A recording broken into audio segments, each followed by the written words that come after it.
Welcome back दोस्तों। आज मैं आपके सामने रिसेंटली रिलीज हुई एक बांग्लादेशी मूवी को लेकर आया हूँ। इसका नाम है प्रुहेलिका।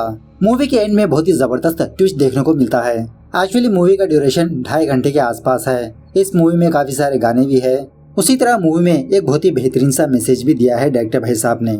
तो चलिए फटाफट से मूवी की कहानी को स्टार्ट कर लेते हैं। उससे पहले लुटा दो प्यार, फॉलो इंस्टाग्राम। कहानी की शुरुआत में ही दो गांवों के बीच जबरदस्त तरीके से लड़ाई होने लगती है। जितनी भी लड़ाई हो मारपीट तक ही सीमित होती है, लेकिन इसी दरमियान में एक अनजान बंदा दूसरे बंदे को मार देता है। उसके पेट में चाकू स्टैब करके वो बंदा वही के वही मर जाता है। दूसरे सीन में मोना नाम के एक बंदे और उसके माँ बाप को दिखाया जाता है। गांव में लड़ाई होने की वजह से पुलिस वालों ने सारे गांव वालों को पुलिस स्टेशन ले जाने का डिसाइड किया। मोना की माँ कहने लगती है, नहीं नहीं, मैं अपने बेटे को पुलिस स्टेशन नहीं भेजूंगी, मेरा बेटा निर्दोष है। तभी गांव का चेयरमैन मोना उसकी फैमिली को अपने घर बुलाता है। एक्चुअली मोना का फादर एक टीचर होता है। चेयरमैन से रिक्वेस्ट करने लगता है कि इस लिस्ट में से मेरे बेटे का नाम हटा दीजिए प्लीज। चेयरमैन कहने लगता है, अरे मास्टर जी, आइन टाइम पर नाम हटाने के लिए कहोगे तो कैसे चलेगा। सारे गांव के नौजवानों को पुलिस स्टेशन बुलाया है पुलिस वालों ने। खैर, अब आपके बेटे को बचाने का सिर्फ एक ही रास्ता है, आप अपने बेटे को कहीं दूर भेज दीजिए। हम पुलिस वालों को बता देंगे कि चंद दिनों से आपका बेटा गांव में मौजूद नहीं। तभी मोना कहने लगता है, नहीं नहीं, मैंने कोई गलती नहीं की, मैं क्यों अपने गांव, अपने माँ बाप, अपने घर को छोड़कर जाऊं। लेकिन मोना का फादर मोना को समझाने लगता है, नहीं बेटा, तुमको जाना ही पड़ेगा, अब हमारे पास सिर्फ एक ही रास्ता है। इस तरह से मोना का फादर अपने स्टूडेंट के पास मोना को भेजने लगता है। खैर, दूसरे सीन में एक बहुत बड़ी हवेली में ओरपा नाम की एक बहुत ही खूबसूरत लड़की को दिखाया जाता है, जो बारिश में रिमझिम का डांस करती रहती है। तभी ओरपा ये देखती है कि मोना इस हवेली के अंदर आ रहा है। अबुल नाम का एक बंदा मोना को जमशेद के पास ले जाने लगता है। हवेली के अंदर जमशेद एक चींटी के साथ खेलते रहता है। पता नहीं क्या बेवड़ा खेल है ये। मोना जमशेद के पास आकर अपने बारे में बताने लगता है। इसके फादर का दिया हुआ लेटर जमशेद को देने लगता है, लेकिन जमशेद मोना को देखकर चींटी का गेम खेलने के लिए कहता है। कहने लगता है कि तुमको चींटी को पकड़ना होगा बिना उसको मारे। अगर चींटी को मार दिया तो सजा बहुत ही भयंकर होगी। चलो अब खेलो, तुम्हारी बारी। लेकिन मोना डरते हुए उस चींटी को जब पकड़ लेता है, वो चींटी मर जाती है। ये देखकर जमशेद बहुत गुस्सा होने लगता है। कहने लगता है कि तुम तो इस खेल में हार गए, अब तो तुमको सजा मिलनी पड़ेगी, चलो अपने कपड़े उतारो। इस तरह से मोना को बहुत डांटने लगता है। अब बेचारा मोना डर के मारे अपने पैंट जब उतारने ही वाला होता है, तभी यहाँ पर ओरपा आती है। ऊंची आवाज में पूछने लगती है कि आखिरकार यहाँ पर हो क्या रहा है। अबुल, ये हमारे मेहमान है, इनको इनका कमरा दिखाओ।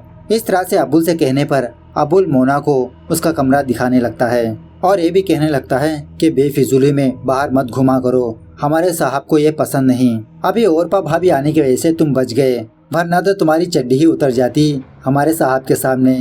खैर, उसी रात जब ओरपा और जमशेद अपने कमरे में होते हैं तो ओरपा रेडी शेडी होने लगती है। इसी दरमियान में जमशेद एक बहुत ही कीमती हार ओरपा के गले में पहनाने लगता है। ओरपा पूछने लगती है, एक कीमती तोहफा देने की वजह क्या है। जमशेद कहने लगता है, अब फिलहाल वजह जरूरी नहीं है, जो होने वाला है वो जरूरी है, उसके बारे में सोचो तुम। आखिरकार तुम इतनी खूबसूरत क्यों हो ओरपा, हमेशा मेरे हाथों से फिसल जाती हो। उसके बाद जमशेद अपने नौकर अबुल को अपने कमरे में बुलाकर ओरपा के साथ कांड करने के लिए कहता है, बिना उस हार को नुकसान पहुंचाए।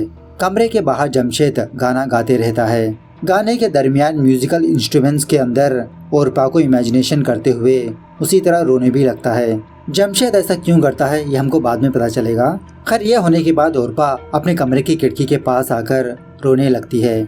दूसरे साइड से मोना उस चीज को ऑब्जर्व करने लगता है। इसको समझ में नहीं आता कि ओरपा क्यों रो रही है। सुबह होने के बाद जब मोना उसी हवेली के तालाब के पास बैठा होता है तो मोना के पास ओरपा आती है, बहुत ही हंसती हुई, और एक्चुअली मोना के साथ क्लोज होने की कोशिश करने लगती है। इसके करीब आकर बैठने लगती है। उसके बाद अपने बारे में इंट्रोडक्शन देने लगती है कि मेरा नाम ओरपा है। मोना कहने लगता है, हाँ मैं आपका नाम जानता हूँ, आपका नाम ओरपा भाभी है ना, अबुल ने बताया मुझे। ओरपा कहने लगती है, अच्छा सब कुछ तुमने ही सोच लिया कि मैं तुम्हारी भाभी हूँ। उसके बाद मोना शर्माते हुए ओरपा की खूबसूरती की तारीफ करने लगता है कि मैंने आज तक आप जैसी खूबसूरत लड़की अपनी जिंदगी में नहीं देखा। अब हवेली के ऊपर से ये सारी चीजें जमशेद देखते रहता है। ओरपा वापस अंदर आने के बाद जमशेद शायराना अंदाज में ओरपा को डांटने लगता है, क्या मैं तुमको पागल नजर आता हूँ? मेरे अंदर एक कीड़ा है, वो कीड़ा सिर्फ तुम्हें ही चाहता है। आखिरकार तुमने क्यों उससे बात किया। इस तरह से जमशेद गुस्से में आकर ओरपा को बहुत मारने पीटने लगता है। मोना से बात करने की सजा देता है। तालाब के पास मोना ओरपा की चीखने चिल्लाने की आवाजें सुनते रहता है। उसी तरह ये अपने फ्लैशबैक को भी याद करने लगता है। मोना अपने गांव में एक लड़की से बहुत प्यार किया करता था। वो लड़की भी इसे बहुत प्यार करती थी, लेकिन लड़की के घर वाले ना मानने की वजह से इन दोनों की शादी नहीं हुई। वो लड़की दूसरे बंदे से शादी कर लिया, लेकिन कुछ महीनों बाद ही उस लड़की के हस्बैंड की डेथ हो गई, मतलब वो विधवा हो गई। खैर प्रेजेंट डे पर जब मोना वापस अपने कमरे में आ रहा होता है तो उसी किसी जगह पर जमशेद ओरपा को एक पिंजरे में बांध के रखकर उसे बहुत टॉर्चर करते रहता है। बाद में पता चलता है ये सब कुछ मोना का एक नाइटमेयर था, बुरा सपना। खैर दूसरे दिन जब ओरपा किसी जगह पर बहुत ही मायूस तरीके से खड़ी होती है, मोना ओरपा को बुलाने लगता है कि भाभी भाभी सुनिए ना। ओरपा को मोना की आवाज सुनाई देती है, लेकिन मोना को जवाब ही नहीं देती, क्योंकि इसको जमशेद ने सजा दी थी ना। दूसरी तरफ कमरे के अंदर जमशेद जब संगीत गा रहा होता है तो ये अपने फ्लैशबैक को याद करने लगता है। जब जमशेद छोटा बच्चा था, इसके फादर ने दूसरी औरत से शादी कर ली, लेकिन जमशेद की सौतेली माँ जमशेद को बहुत टॉर्चर किया करती थी। उसे चैन से बांधकर हर हमेशा इसको पीटा करती थी, क्योंकि ये सारी प्रॉपर्टी जमशेद के नाम पर ही थी। तो एक दिन जमशेद अपनी सौतेली माँ का टॉर्चर ना सहते हुए उसको नीचे गिराकर मार दिया। खैर प्रेजेंट डे पर उसी रात ओरपा मोना के पास आती है। मोना पूछने लगता है कि मैंने आज सुबह आपको बुलाया था, शायद आपने सुना नहीं। ओरपा कहने लगती है मैंने तुम्हारी आवाज सुनी, अगर तुम मुझे भाभी कहकर बुलाओगे तो मैं जवाब नहीं दूंगी, कॉल मी ओरपा। उसके बाद ओरपा मोना को अपने हाथों से बनाया हुआ एक बताशा दिखाने लगती है। मोना बहुत खुश होने लगता है, ये चीज आपने बनाई। इस तरह से जब खाने ही वाला होता है तो ओरपा उस बताशे को नीचे गिरा देती है। कहने लगती है कि ये कोई मामूली बताशा नहीं है, इसके अंदर जहर है। जब कभी भी मेरी जिंदगी तंग हो जाएगी, मुझे मरने को इच्छा होगी तो मैं ये खा लूंगी। इस तरह से जब इन दोनों के बीच थोड़ा बातें शातें होती रहती है, तभी जमशेद फुल दारू पीकर वापस अपने हवेली पर आता है। इन दोनों को एक साथ देखकर पहले तो मोना को बहुत डांटने लगता है कि बेटा तुम यहाँ पर बचने के लिए आए हो, मैं ही तुमको पुलिस के हवाले भी कर सकता हूँ। ओरपा जमशेद को अंदर ले जाने लगती है।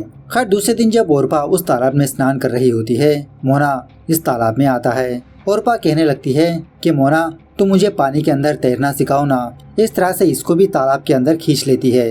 अब पता नहीं ये बंदा हमेशा टोपी पहन के रखा होता है, पानी के अंदर बाहर देखा अभी भी अपनी टोपी नहीं हटाई, पता नहीं क्या खजाना छुपा के बैठा है।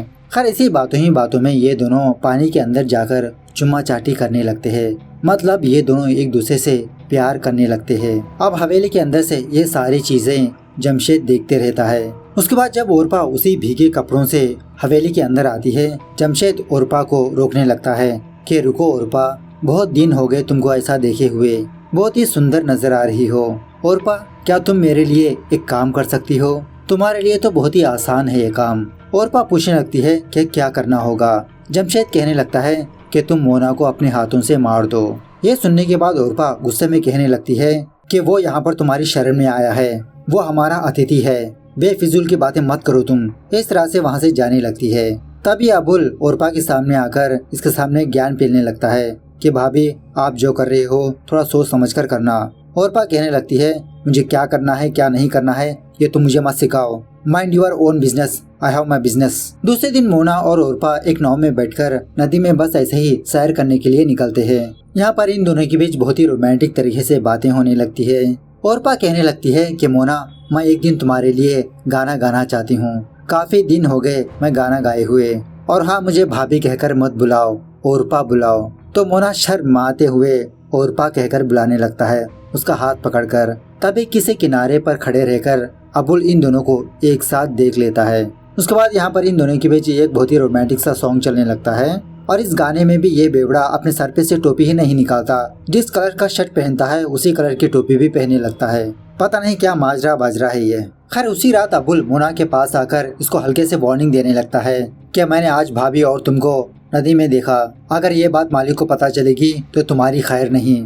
खैर जो भी हो फटाफट से रेडी होकर हॉल में आ जाओ। यह सुनने के बाद मोना थोड़ा डरने लगता है, सोचने लगता है कि अबुल ने मेरी बात बता दिया जमशेद भाई को। लेकिन हॉल में जाने के बाद एक्चुअली ओरपा बहुत ही अच्छी तरीके से रेडी शेडी होकर मोना के लिए गाना गाने लगती है।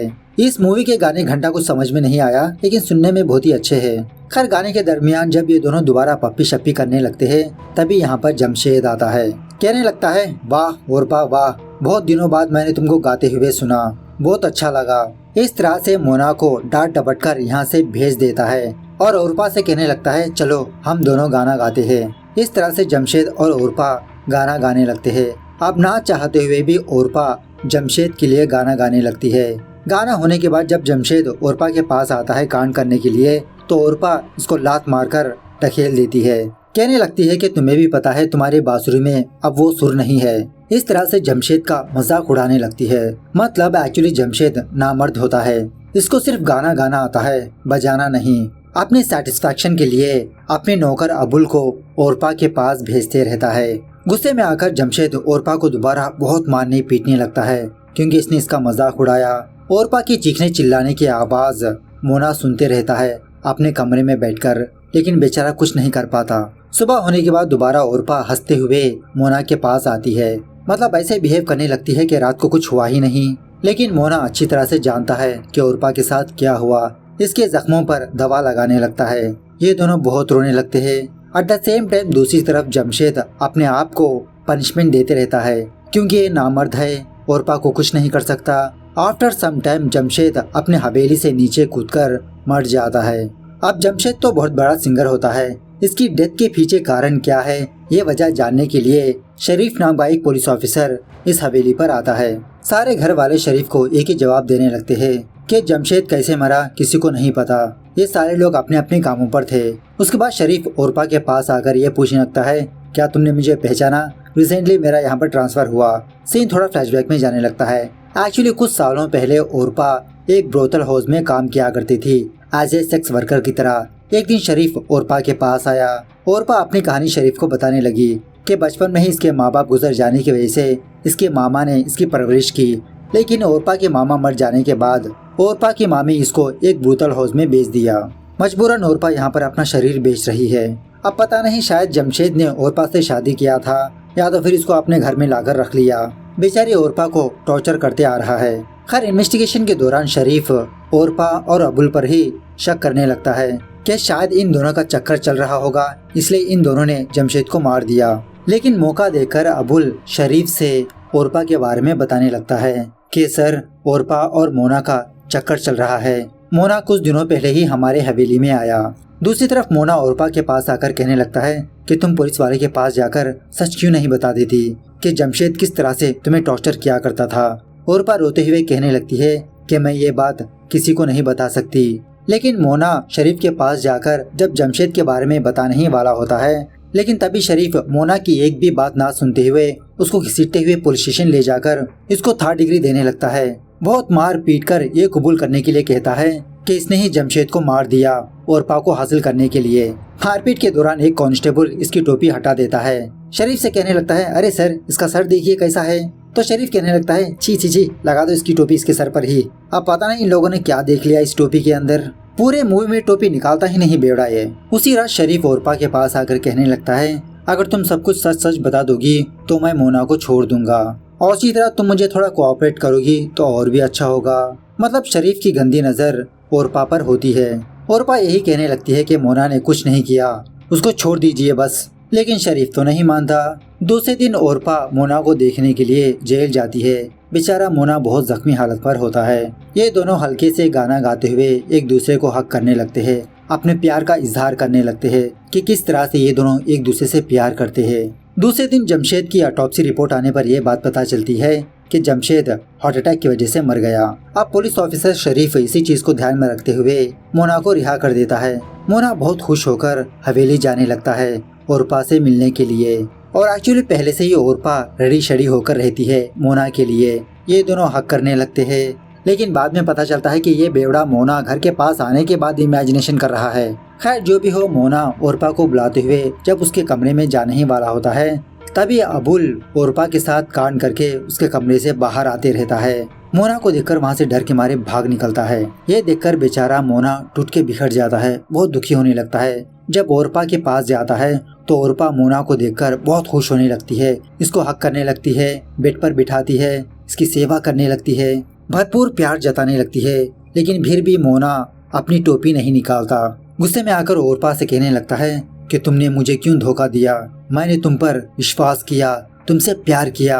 मेरे जेल जाने के बाद तुम यहाँ पर गुलछर्रे उड़ा रही हो उस नौकर के साथ। तुम्हें बस मर्द चाहिए अपनी हवस मिटाने के लिए। ओरपा कहने लगती है, नहीं मोना नहीं, तुम जैसा सोच रहे हो वैसा बिल्कुल भी नहीं है, मेरी बात तो सुनो। लेकिन मोना ओरपा की बात ना सुनते हुए इसका गला घोटकर मार देता है। उसके बाद कुछ जबरदस्त ट्विस्ट हम ऑडियंस के सामने आते हैं। एक्चुअली उस दिन मोना ने ही जमशेद को मार दिया था, क्योंकि जमशेद ने ओरपा को टॉर्चर कर रहा था। इसको मारने के बाद ऊपर से धक्का दे दिया। और एक और बात यह है कि मोना ने अपने गांव में अपनी गर्लफ्रेंड के हस्बैंड को भी मार दिया था, क्योंकि इसकी गर्लफ्रेंड इसी की वजह से जुदा हो गई। और जब मोना उस बंदे को मार रहा था तो एक अनजान बंदा मोना को देख लिया।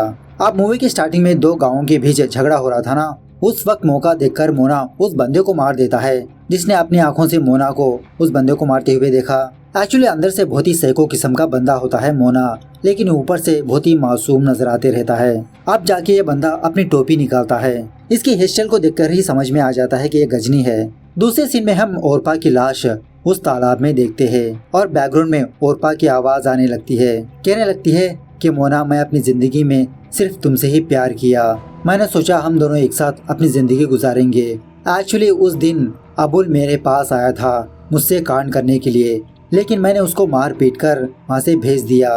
कहने लगी थी कि मैं सिर्फ मोना से ही प्यार करती हूँ, लेकिन मोना तुमने इस चीज को गलत समझ लिया, मेरी बात को पूरी तरह से नहीं सुना। इसीलिए कहते हैं जो हमारी आंखों के सामने दिखता है वही सच नहीं होता, उसके पीछे राज और असली बात कुछ और ही होती है।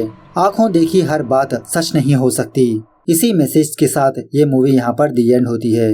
तो मूवी कैसे लगी कमेंट करके बताना जरूर। मिलते हैं अगली वीडियो में, तब तक take care, bye bye, see you soon.